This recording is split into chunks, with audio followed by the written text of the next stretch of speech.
नमस्कार दोस्तों, स्वागत है आपका द ग्राउंड रिपोर्ट में। मैं हूं समीर आत्मज मिश्र। बिहार चुनाव के नतीजों ने सबको हैरान कर दिया है और हैरान वास्तव में आपको बताएं कि भारतीय जनता पार्टी के लोग भी हैं। सबसे ज़्यादा सीटें जीतने वाले सिर्फ उनको 12 सीटों पर हार मिली है, यानी 101 सीटों पर लड़ रहे हैं और वो 89 सीटें जीत रहे हैं। उनको भी हैरानी है। और यही नहीं, 4 सीटें तो ऐसी हैं जहां 100, 150, 37 वोट इस तरीके से हारे हुए हैं। यानी अगर इनको भी आप जोड़ लीजिए तो 93 सीटें वो जीत रहे हैं, यानी 90% से भी ज्यादा स्ट्राइक रेट। और इन चुनावों का विश्लेषण हो रहा है। विश्लेषण ये हो रहा है कि उस योजना ने, इस योजना ने, और प्रधानमंत्री नरेंद्र मोदी ने एक नाम लिया। हालांकि उस नाम की चर्चा काफी दिनों से हो रही थी कि एक बिहार जो है वो एक नए MY समीकरण की ओर जा रहा है। उस MY समीकरण पर भी हम बात करेंगे कि महिला और यूथ, महिलाओं की बात करेंगे हम। लेकिन इस यूथ को लेकर मुझे बड़ी हैरानी होती है कि वो यूथ जो अभी लगातार परीक्षाओं को लेकर परेशान था, रोजगार को लेकर परेशान था, नौकरियों को लेकर परेशान था, पेपर लीक को लेकर परेशान था, हजारों की संख्या में रोज छात्र पटना में धरना दे रहे हैं, प्रदर्शन कर रहे हैं, मार खा रहे हैं, लाठी खा रहे हैं, खदेड़े जा रहे हैं और उनको वहां से भगाया जा रहा है। वो यूथ, ऐसा क्या हो गया कि अचानक उसने बिल्कुल एक तरफा जाकर वोट डाल दिया? कट्टा, गोली, बंदूक, किस भाषा ने, प्रधानमंत्री की इस भाषा ने उसको इतना प्रभावित कर दिया? ये हैरानी है। चूंकि मैं इस विश्लेषण में जाने की कोशिश नहीं कर रहा हूं कि क्या समीकरण बदल दिए गए। मैं उस विश्लेषण में जाने की कोशिश कर रहा हूं कि किस तरीके से इस चुनाव को जीतने की कोशिशें की गई हैं। क्योंकि जमीन पर, ग्राउंड पर जो लोग भी थे वो आज भी इस बात को नहीं स्वीकार कर पा रहे हैं कि कहीं से भी NDA के पक्ष में 202 की उसको लहर दिखाई पड़ रही है। नेक टू नेक फाइट की बात जरूर है और ये नेक टू नेक फाइट सभी लोग कर रहे थे। हाँ, कुछ लोगों को लग रहा था कि NDA ज्यादा कर जाएगा, चूंकि जो मुख्यमंत्री रोजगार योजना है, महिला रोजगार योजना, उसके जरिए सीधे अकाउंट में 10,000 रुपए ट्रांसफर कर दिए गए थे और निश्चित तौर पर उसको लेकर ये उम्मीद जताई जा रही थी। उसके अलावा मुख्यमंत्री नीतीश कुमार को लेकर चाहे जितनी उनकी डिफेमिंग की कोशिश की गई हो, और ये सबसे ज्यादा डिफेमिंग की कोशिश इसकी बीजेपी ने ही की थी, बावजूद इसके नीतीश कुमार को लेकर लोगों में इतनी नाराजगी नहीं थी, ये सबको पता था। हाँ, लेकिन बीजेपी को लेकर इतनी वेव चल रही हो वहां पर, ये कहीं से किसी को नहीं दिखाई पड़ता और दिखाई पड़ा भी नहीं है। पर अब तमाम ऐसे लोग भी जिनको नहीं दिख रहा था वो अब इस अंडर करेंट की बात कर रहे हैं। लेकिन यहां मैं जो बहुत जरूरी बातें करना चाहता हूं, और ये वो आंधी है जिसने आंधी को एक तरीके से शुरू करने में और आंधी को चलाने में जिसने बड़ा योगदान दिया और आखिरकार उस आंधी को उसके परिणाम में कन्वर्ट करने में भी बड़ी भूमिका निभाई। कैसे? और उस व्यक्ति का नाम है मुख्य चुनाव आयुक्त ज्ञानेश कुमार। आप इन तमाम चीजों की जो क्रोनोलॉजी है, अगर आप उसको देखिए कि कैसे इस चुनाव को जीत लेने की किसी भी कीमत पर कोशिश की गई। मैं ये बात कह रहा हूं बार बार कि जीत लेने की कोशिश की गई। कतई आज भी स्वीकार नहीं कर पा रहा हूं कि यह वास्तविक जनादेश है। मैं ये नहीं कह रहा हूं कि यह सारा जो वोट चोरी का मुद्दा है, बिल्कुल वोट चोरी से चुनाव जीता गया है, और निश्चित तौर पर उसकी भूमिका भी है, क्योंकि आपके पास खुद ही जो आंकड़े दिखाई पड़ रहे हैं, जितने मतदाता आप SIR में दे रहे हैं उससे ज्यादा आप वोटिंग करते हुए दिखा दे रहे हैं, और उनका 67% वोटिंग हुई है, आप बता रहे हैं।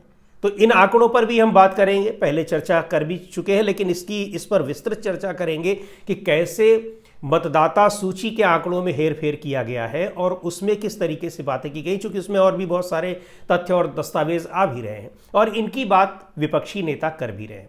लेकिन यहां मैं आज उन मुद्दों की बात करना चाह रहा हूं जो बहुत ही खतरनाक संदेश दे रहे हैं। खतरनाक संदेश इसलिए दे रहे हैं कि यहां सत्तारूढ़ पार्टी अगर इस तरह से करती रही तो कोई चुनाव ऐसा होगा ही नहीं जिसको वो न जीत ले। कोई भी चुनाव नहीं होगा आने वाले दिनों में। और लोकसभा चुनाव के बाद आप लगातार इस चीज को देख रहे हैं, चाहे वो हरियाणा हो, चाहे महाराष्ट्र हो, चाहे दिल्ली हो और चाहे अब ये बिहार हो। ठीक बिहार चुनाव जैसे ही उसकी शुरुआत होनी है, यानी पिछले 5-6 महीने के भीतर, ऐन चुनाव से पहले एसआईआर की घोषणा कर देता है चुनाव आयोग, और आनन फानन में उस एसआईआर को करा लेता है। 67 लाख वोटर हटा देता है, और कहा भी था चुनाव आयोग ने, उसकी कोशिश तो थी कि 2 करोड़ वोटर को मतदाता सूची से डिलीट कर देगा और अपने हिसाब से वो तमाम मतदाताओं का को इंक्लूड कर लेगा। इस एसआईआर के जरिए काफ़ी कुछ करने में सफल भी रहा, जमकर ये बड़ा मुद्दा बना, सुप्रीम कोर्ट तक गया। सुप्रीम कोर्ट की भी उसमें क्या भूमिका है कि अब 26 नवंबर को अगली सुनवाई की डेट है। यहाँ उस मतदाता सूची के आधार पर चुनाव हो गए, नतीजे निकल आ गए। एसआईआर को लेकर जो आशंकाएं जताई जा रही थी, उन आशंकाओं के हिसाब से नतीजे आ गए, यानी वो आशंकाएं सही साबित हो गई। लेकिन सुप्रीम कोर्ट में अभी उसकी अगली डेट लगी हुई है 26 नवंबर। खैर, एसआईआर ये ठीक पहले एसआईआर होता है, इसको लेकर चाहे जितना हंगामा मचाओ, लेकिन चुनाव आयोग उसको जिद पर आकर कर देता है। और यही नहीं, उसी दौरान वो 12 दूसरे राज्यों में भी इसकी घोषणा कर देता है कि वहां भी करेंगे, करता रहे सुप्रीम कोर्ट जो कुछ उसको करना हो। सीधे सीधे ये सुप्रीम कोर्ट को चेतावनी, चैलेंज। तो ये उसका पहला चरण था, एसआईआर। ये मैं उस आंधी की बात कर रहा हूं जो आंधी चली है बिहार में। उस आंधी का प्रिकर्सर कौन है, उस आंधी का जन्मदाता कौन है, उस आंधी को शुरू करने वाला और उस आंधी को परिणति तक पहुंचाने वाला कौन है, मैं उसकी बात कर रहा हूं। तो पहला स्टेप क्या है उसका, एसआईआर। दूसरा स्टेप है, यहां प्रधानमंत्री घोषणा करते हैं कि वहां पर 75 लाख महिलाओं के अकाउंट में 10,000 रुपए जाएंगे। ये 10,000 योजना, 10,000 रुपए अकाउंट में डालने की, और ये मुख्यमंत्री महिला रोजगार योजना, 1.5 करोड़ महिलाओं के लिए ये योजना निकाली गई। इस योजना की पहली किस्त के रूप में 10,000 रुपए डाले गए। प्रधानमंत्री जब इस योजना को लॉन्च कर रहे हैं, तभी ये कह दिया गया कि अब तक उसी समय 75 लाख महिलाओं के अकाउंट में डाल दिए गए, और उसके बाद फिर ये धीरे धीरे इस योजना को आगे बढ़ाया गया। इस लॉन्चिंग के 10 दिन बाद चुनाव की घोषणा कर दी जाती है। चुनाव आयोग, यानी पूरा मौका दिया गया कि आप कर लीजिए जितनी जो कुछ आपको उद्घाटन, शिलान्यास ये सब करना है। उनको पता है कि ये सारी चीज़ें तो चुनावी घोषणा पत्रों में दिखाने के लिए होती है, वास्तविक चीज़ जो है वो ये है। तो अकाउंट में पैसा डालने की योजना 10 दिन पहले लॉन्च की गई, 10 दिन, और उसके बाद फिर चुनाव की तारीखों की घोषणा कर दी जाती है। और चुनाव की तारीखों की घोषणा कर दी जाती है, यहां तो ठीक है, आप जब तक तारीखों की घोषणा नहीं हुई है तब तक चुनाव आचार संहिता नहीं लगी है, सरकार चाहे जो करे। महिलाओं को दे रही है 10,000 रुपए, वो चाहे युवाओं को दे दे, चाहे सबको दे दे 10,000 रुपए, ये सरकार का अपना, उसकी कल्याणकारी योजनाओं का एक रूप है, वो कुछ भी कर सकती है और अगर वो चाहती है कि ज़रूरी है। लेकिन योजना तब तक जारी रही पूरे चुनाव के दौरान।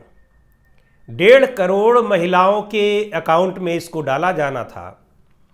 हर शुक्रवार को आप समझिए कि ये महिलाओं के अकाउंट में जा रहा है, अलग अलग करके, कभी 10 लाख महिलाओं के अकाउंट में चला गया, 5 लाख महिलाओं के अकाउंट में चला गया। तो पूरे चुनाव के दौरान ये पैसा जाता रहा, और चुनाव के दौरान अब जिनके अकाउंट में ये पैसा आ रहा है, तो स्वाभाविक है वो जो दूसरों से चर्चा कर रही हैं, आपके अकाउंट में आया, दूसरी कहेगी हाँ नहीं आया, कोई बात नहीं, अगले में हमारे में आ जाएगा। इसका आप असर देखिए, 7.5 करोड़ के आसपास 7.42 लाख वहाँ पर 7.42 करोड़ मतदाता हैं बिहार में, जो नई मतदाता सूची बनी है, और 1.5 करोड़ महिलाओं के अकाउंट में सीधे आप डाल दे रहे हैं ये पैसा। लगभग 3 करोड़ 62 लाख महिलाएं हैं बिहार में, और इन महिलाओं को, वो कितनी महिलाएं हैं, अगर हम इनको केवल ये लेते हैं कि ये जो 1.5 करोड़ महिलाएं हैं, और इनके परिवार में अगर 4 लोग भी होंगे और उनमें से 3 लोग भी वोटर होंगे या 4 लोग वोटर होंगे, वो क्या इससे प्रभावित नहीं होंगे? सीधे आपके अकाउंट में 10,000 रुपए, यानी वोट देने के लिए 10,000 रुपए आपको दिए जा रहे हैं। और तो 15 चौको 60, यानी 6 करोड़ मतदाताओं तक तो आप सीधे पहुंच जा रहे हैं। ठीक है, इनमें कुछ आप अपनी विचारधारा की वजह से, कुछ आपको अपनी पर्सनल वजहों से आपको वोट नहीं देंगे, लेकिन आप 6 करोड़ मतदाताओं तक पहुंच तो गए, यानी 90% करीब मतदाताओं तक तो आप पहुंच गए, 85-90% मतदाताओं तक। और चुनाव आयोग तो कोई दिक्कत नहीं है, आप इसको चुनाव से पहले, चुनाव की घोषणा से पहले आप कुछ भी करते रहिए, कोई दिक्कत नहीं है। लेकिन यहां पर आप चुनाव के ठीक 10 दिन पहले योजना लॉन्च हो रही है और चुनाव के दौरान यहां पर आचार संहिता लगी हुई है और इसमें आपके अकाउंट में, महिलाओं के अकाउंट में लगातार पैसे डाले जा रहे हैं। देखेगा कौन? देखने वाला कोई नहीं है। देखने वाला जो है वो तो ये सारी चीजें प्लानिंग करके करा रहा है। हम इसलिए कह रहे हैं कि ये सारी की सारी पूरी क्रोनोलॉजी दिखा रही है। ये बहुत बड़े आरोप हैं, लेकिन ये आरोप आप इस पूरी क्रोनोलॉजी को देखिए तो ये पुष्ट हो रहे हैं, तो आरोप लगेंगे ही। इतनी बड़ी संवैधानिक संस्था को, जिसके ऊपर पूरे देश के लोकतंत्र को बनाए रखने की जिम्मेदारी है, उसको तहस नहस अगर कर रहे हैं तो क्यों नहीं आरोप उन पर लगेंगे। उसके बाद आप देखिए, यही नहीं, तमाम जगहों से जो खबरें आ रही थी, कई जगहों से वीडियो हमने देखे हैं, वहाँ जो जीविका दीदियाँ थीं जिनको 10,000 रुपये मिले हुए थे, उनकी ड्यूटी वहाँ मतदान केंद्रों पर लगा दी गई थी और वो लोगों को ये बता रही थी, मतदाताओं को, कि 10,000 रुपये आए हैं और अभी ये 2 लाख रुपये 10-10 हज़ार करके आएंगे। यानी वो उनको और बता रहे हैं कि अभी तो ये पहली किस्त है, इस तरीके से भी और आने हैं, तो वोट आपको कहाँ देना है इसको बताने की ज़रूरत नहीं है, सीधे जाकर आप वही वोट दीजिए। और ये महिलाएं पोलिंग बूथ के अंदर इस तरह से लोगों को उनका ब्रेन वॉश कर रही हैं। एक पार्टी के वो मतदान करने के, एक पार्टी के पक्ष में मतदान करने के लिए उनको बाकायदा प्रोत्साहित कर रही हैं। और चुनाव आयोग ये सब देख रहा है। इन सब चीज़ों की शिकायत हुई है, वीडियोग्राफी हुई है।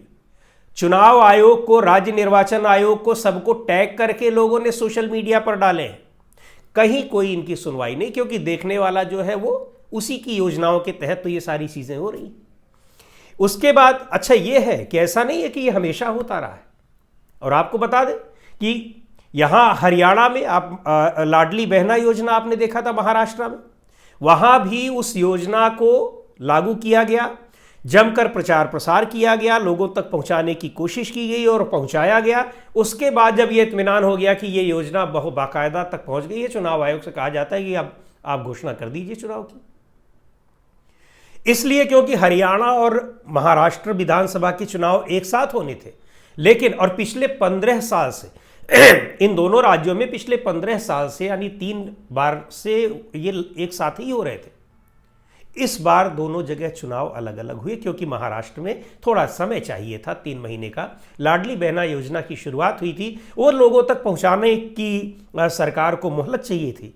तो सरकार को मोहलत क्या चाहिए थी? वो सरकार ही तो चुनाव की तारीख तय कर रही है, जो विपक्ष आरोप लगा रहा है। संजय राउत बार बार ये कहते रहे, अभी भी कह रहे हैं। वही पैटर्न बिहार में दोहराया गया। उसके बाद ये चीजें हो रही हैं। तो और ये जो हम कह रहे हैं कि ऐसा नहीं है कि कभी चुनाव आयोग इस तरह से हमेशा करता रहा है, चुनाव आयोग देखता रहा है।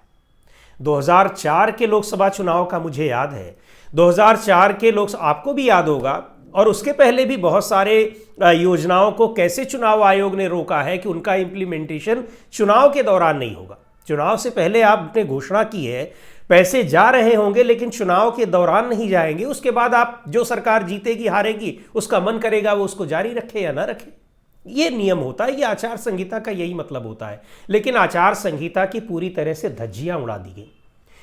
2004 के लोकसभा चुनाव से पहले 2003 में तमिलनाडु में वहां की सरकार ने घोषणा की थी, किसानों के लिए कुछ योजनाओं की घोषणा की थी। लोकसभा चुनाव के दौरान उस पर चुनाव आयोग ने सीधे रोक लगा दी कि ये उनको जो कुछ सुविधा दी जा रही है वो इस चुनाव के दौरान नहीं दी जाएगी, जब आचार संहिता खत्म हो जाएगी उसके बाद आप चाहे जो दीजिए। मुफ्त में टेलीविजन की योजना इसी तरीके से वहां पर चुनाव के दौरान बंद की गई थी। आपको उत्तर प्रदेश का याद होगा कि चुनाव आयोग आचार संहिता को लेकर कितना सख्त रहता है। हेट स्पीच, आपत्तिजनक भाषा, इन सब को लेकर कितना स्ट्रिक्ट रहता है, नोटिस देता है। कर कुछ ना पाए लेकिन नोटिस तो देता है, केस भी होते हैं उनके खिलाफ और बाकायदा। लेकिन यहां पर तो बम कट्टा गोली प्रधानमंत्री ही कर रहे हैं।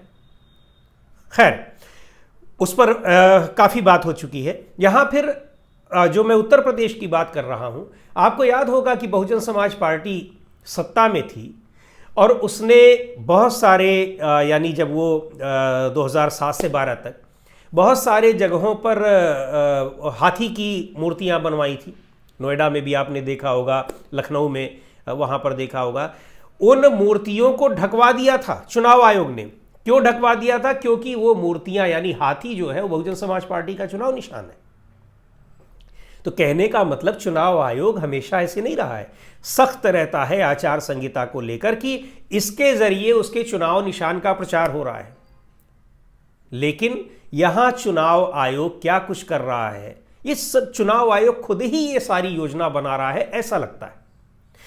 तो ये सारी चीजें की गई। उसके बाद मतदान केंद्रों में क्या हुआ, किस तरह से लगातार शिकायतें आई, उस पर चुनाव आयोग ने क्या किया, हम उस पर नहीं जाएंगे। हाँ, एक और चीज बड़ी महत्वपूर्ण है, कैसे ट्रकों में, ट्रेनों में भरकर, बसों में भरकर मतदाता हरियाणा से, दिल्ली से, उत्तराखंड से, राजस्थान से लाए गए। खुलेआम उसकी वीडियोग्राफी हो रही है, सोशल मीडिया पर वायरल हो रहा है, अखबारों में खबर भी छप रही है। ऐसा भी नहीं है, हालांकि मीडिया की भूमिका भी बड़ी इसमें बहुत बेहतरीन कही जाएगी इस आंधी को बनाने में। लेकिन फिर भी तमाम जगहों पर ऐसा रहा कि सारा का सारा मीडिया ऐसा नहीं है। चुनाव आयोग तो एक संस्था है, केंद्रीकृत संस्था है, उसके हाथ में है, उसने अपने ढंग से सारी चीजें कर दी। स्थानीय प्रशासन भी उस समय उसी के हाथ में रहता है। हालांकि स्थानीय प्रशासन पूरी तरीके से मुस्तैद होकर अगर इस धांधली को रोकना चाहे तो रोक सकता है, ऐसा नहीं है, लेकिन वो भी उसी रॉ में बह गया। कुछ जगहों पर कार्रवाई हुई भी और नोटिस भी दिए गए। लेकिन यहां चुनाव आयोग जिस तरीके से काम कर रहा है, तो लोगों को बसों में, ट्रेनों में भरकर, बाकायदा स्पेशल ट्रेनें चलाई गई। कुछ दिन पहले तक छठ के त्यौहार पर लोग लटक लटक के जा रहे थे, लेकिन यहां बाकायदा मतदाताओं के लिए ट्रेनें चलाई गई। और ट्रेनें चलाई गई होंगी, आप बहुत सारे तमाम रिपोर्ट्स ऐसे बता रही हैं कि महीनों से वहाँ बहुत सारे गुजरात से और दूसरी जगह से आकर धनाढ़ लोग डटे हुए थे, पानी की तरह जो पैसा बहा रहे थे। ये इसलिए हम कह रहे हैं कि जब भी वहाँ जाना हुआ किसी भी शहर में, तो पता चल रहा है कि तमाम होटल और रिसोर्ट वगैरह वहाँ पहले से ही बुक है। तो ये इस तरीके से चुनाव आयोग ने इन सब की अनुमति दी बाकायदा, कहीं कोई रोक नहीं लगाई, किसी पर कोई एक्शन नहीं लिया।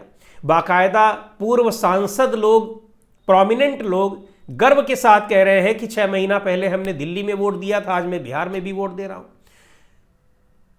चुनाव आयोग गदगद होकर सुन रहा है कि देखो हमने क्या कर दिया है। तो ये इस तरह से चुनाव आयोग ने लेवल प्लेइंग फील्ड तैयार की। लेवल प्लेइंग फील्ड का मतलब है कि एक ऐसी जमीन जिस पर सभी लोग खेलें, यानी एक बराबर की जमीन उपलब्ध कराई है। तो कैसे बराबर की जमीन उपलब्ध कराई है, उसका ये नतीजा है, उसका ये ये प्रमाण है वो दिखाई पड़ रहा है। ये कुछ ऐसे उदाहरण हैं। अब इन उदाहरणों में, इस तरह की गतिविधियों में, इस तरह की लेवल प्लेइंग फील्ड अगर चुनाव आयोग बनाकर दे रहा है, तो आप कल्पना करिए कि कोई दूसरी सरकार, कोई दूसरी पार्टी चुनाव कब जीत पाएगी और कैसे जीत पाएगी। कौन सी आंधी ऐसी बही है? तो ये वास्तव में वो आंधी है जो तैयार की गई चुनाव आयोग की तरफ से, चलाई गई चुनाव आयोग की तरफ से, मेंटेन रखी गई चुनाव आयोग की तरफ से, और अंत में परिणाम भी जो दे रही है वो चुनाव आयोग की तरफ से ही दे रही है। क्योंकि भारतीय जनता पार्टी के जो सबसे प्रमुख नेता हैं, गृह मंत्री अमित शाह, जो तय करते हैं कि इतनी सीटें हम जीत कर लाएंगे, वो भी नहीं तय कर पाए कि हम इतनी सीटें जीत कर लाएंगे। वो 160 का आंकड़ा दे पाए थे और यहां 202 का आंकड़ा पार करता हुआ दिखा दिया चुनाव आयोग ने। कह दिया कि आपसे बड़ा टारगेट हम फिक्स भी करना जानते हैं और हम उसको धरातल पर उतारना भी जानते हैं। आज के वीडियो में इतना ही। अगले वीडियो में फिर मिलेंगे एक नए विषय के साथ, एक नए मुद्दे के साथ। द ग्राउंड रिपोर्ट के यूट्यूब चैनल को आपने अब तक सब्सक्राइब न किया हो तो ज़रूर कर लें। हमारे वीडियोज़ को लाइक करें, शेयर करें और अपने सुझाव भी हमें ज़रूर भेजें।